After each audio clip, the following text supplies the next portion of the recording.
BMC news live from Kochi Malayalam വാർത്തകൾ നിങ്ങൾക്കായി അവതരിപ്പിക്കുന്നത് Cochin Kalabhavan Angamaly franchise powered by heal life Thottakattukara Nazareth villas and BMC production Angamaly. നമസ്കാരം, BMC radio Malayalam വാർത്തകളിലേക്ക് സ്വാഗതം. ഞാൻ ധനുകൃഷ്ണ. അതിദാരിദ്ര്യ കുടുംബത്തെ അധികൃതർ അവഗണിക്കുന്നതായി ആക്ഷേപം. കരിമാലൂർ പഞ്ചായത്തിലെ 1-ാം വാർഡിൽ തൈപ്പറമ്പിൽ ഗോപാലന്റെ കുടുംബത്തിനാണ് അവഗണന. അതിദരിദ്രർക്കായി പ്രഖ്യാപിച്ച സഹായം ലഭിക്കുന്നില്ലെന്നാണ് ആക്ഷേപം ഉയർന്നിരിക്കുന്നത്. ഗോപാലൻ ശ്വാസകോശ സംബന്ധമായ അസുഖത്തെ തുടർന്ന് 8 വർഷം മുൻപ് മരിച്ചു.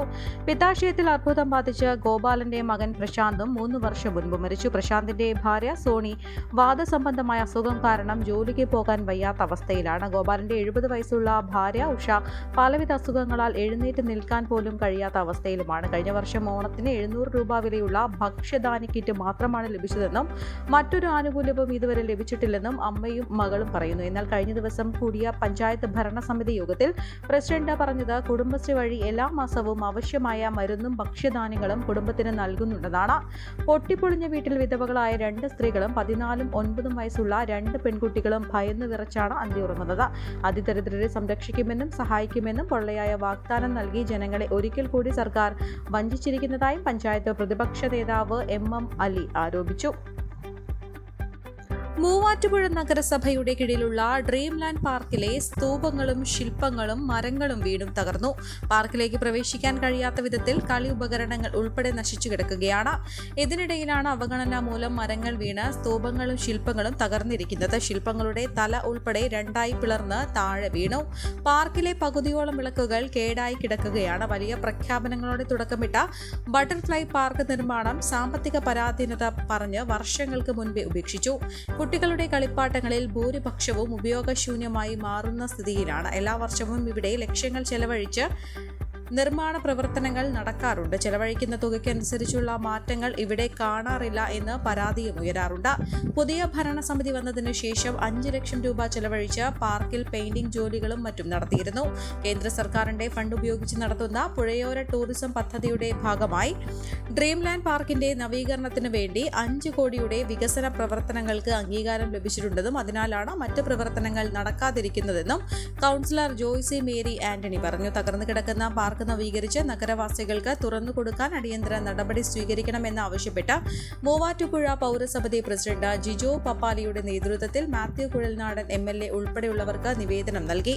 നിലവിൽ സ്കൂളുകളിൽ നിന്നും കോളേജുകളിൽ നിന്നും വിദ്യാർത്ഥികളെ എത്തിച്ച് പലവിധത്തിൽ ചൂഷണം ചെയ്യുന്ന സാമൂഹിക വിരുദ്ധരുടെ കേന്ദ്രമായി ഇവിടം മാറിയെന്നും മൂവാറ്റുപുഴ പൗരസമിതി നിവേദനത്തിൽ ചൂണ്ടിക്കാട്ടി.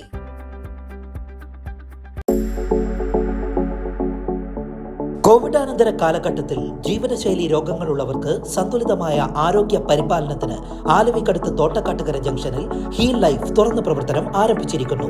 ഫിസിയോതെറാപ്പി, സൈക്കോളജി, ആയുർവേദ ചികിത്സകൾക്കായി 8089011722 ബന്ധപ്പെടാവുന്നതാണ്. മദ്യലഹരിയിൽ ഫ്ളാറ്റിന്റെ 7ാം നിലയിൽ കയറിയ യുവാവ് താഴേക്ക് ചാടുമെന്ന് ഭീഷണി മുഴക്കി അഗ്നിരക്ഷാസേനയും നാട്ടുകാരും 6 മണിക്കൂർ മുൾമുനയിൽ നിർത്തി. കുന്നുപുറം ജയരാജ് ഫ്ളാറ്റിൽ വെള്ളിയാഴ്ച രാത്രി തുടങ്ങിയ നാടകീയ രംഗങ്ങൾ അവസാനിച്ചത് ഇന്നലെ പുലർച്ചെ 2-ന്. ഛത്തീസ്ഗഡ് ബെൻഗർ സ്വദേശി ഉപേന്ദ്രനാണ് പ്രശ്നം സൃഷ്ടിച്ചത്. രാത്രി 8-ന് ഫ്ളാറ്റിനുള്ളിൽ കണ്ട അപരിചിതനായ ഉപേന്ദ്രനോട് പുറത്തു പോകാൻ സുരക്ഷാ ജീവനക്കാരൻ ആവശ്യപ്പെട്ടപ്പോൾ 7ാം നിലയുടെ മുകളിലെ ഓപ്പൺ ടെറസിലേക്ക് ഓടിക്കയറുകയായിരുന്നു. ഫ്ളാറ്റിലുള്ളവരുടെ ശ്രമം പരാജയപ്പെട്ടപ്പോൾ അഗ്നിരക്ഷാസേനയെ വിവരം അറിയിച്ചു.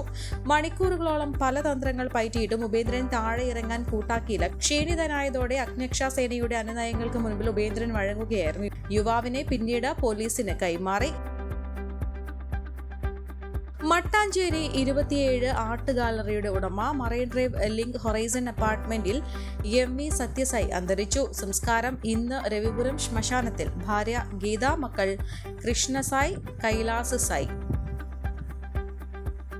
റിഫൈനറിയുടെ പെട്രോളിയം പൈപ്പുകൾ മാറ്റി സ്ഥാപിക്കുന്ന ജോലികൾ നടക്കുന്നതിനാൽ 28 മുതലുള്ള ഗതാഗത നിയന്ത്രണങ്ങൾ കൊച്ചിയിൽ ആരംഭിക്കും. ജോസ് ജംഗ്ഷൻ ഭാഗത്ത് നിന്നും ദർബാർ ഹാൾ റോഡ് വഴിയുള്ള ഗതാഗതം നിരോധിച്ചു. ഈ ഭാഗത്തേക്ക് വടക്ക് ഭാഗത്ത് നിന്ന് വരുന്ന വാഹനങ്ങൾ പാർക്ക് അവന്യൂ റോഡ് വഴി പ്രവേശിക്കണം. തെക്ക് ഭാഗത്ത് നിന്ന് വരുന്ന വാഹനങ്ങൾ church landing road, foreshore road, Varyam road വഴി പ്രവേശിക്കണം.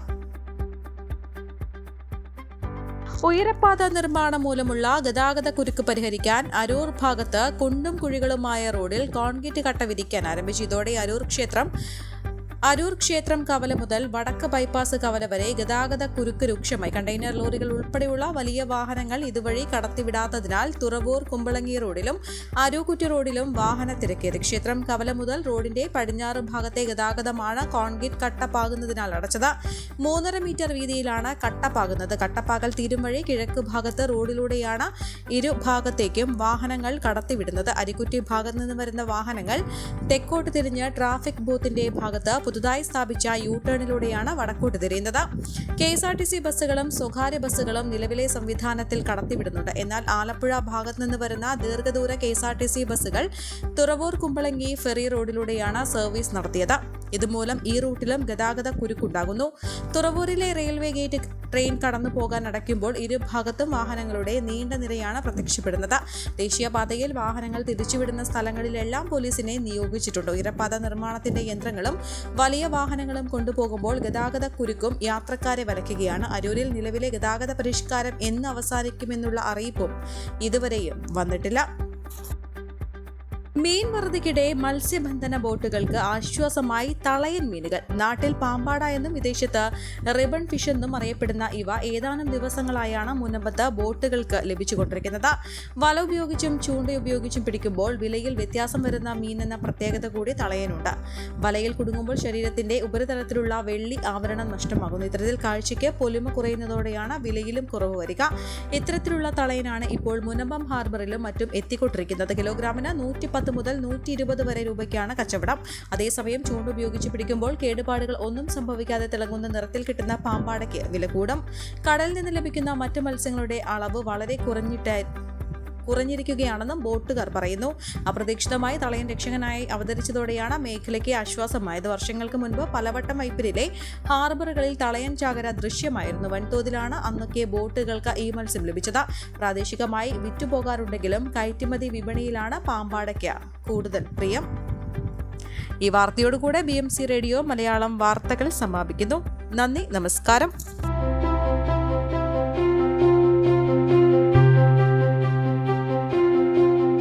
അങ്കമാലി പ്രദേശത്തെ കലാവിദ്യാർത്ഥികൾക്ക് സുവർണ അവസരം. ലോക പ്രശസ്ത കലാവിദ്യാലയമായ കൊച്ചിൻ കലാഭവന്റെ അങ്കമാലി ഫ്രാഞ്ചൈസി കരയാമ്പറമ്പിനടുത്ത് എളവൂർ കവലയിലുള്ള സ്പ്രിംഗ്ഫീൽഡ് കെട്ടിടത്തിൽ പ്രവർത്തനം ആരംഭിച്ചിരിക്കുന്നു. Classical dance, cinematic dance, Carnatic music, Zumba dance എന്നീ വിഷയങ്ങളിൽ പ്രഗത്ഭരായ അധ്യാപകർ ക്ലാസുകൾ നയിക്കുന്നു. കൂടുതൽ വിവരങ്ങൾക്ക് ബന്ധപ്പെടുക 9995208614.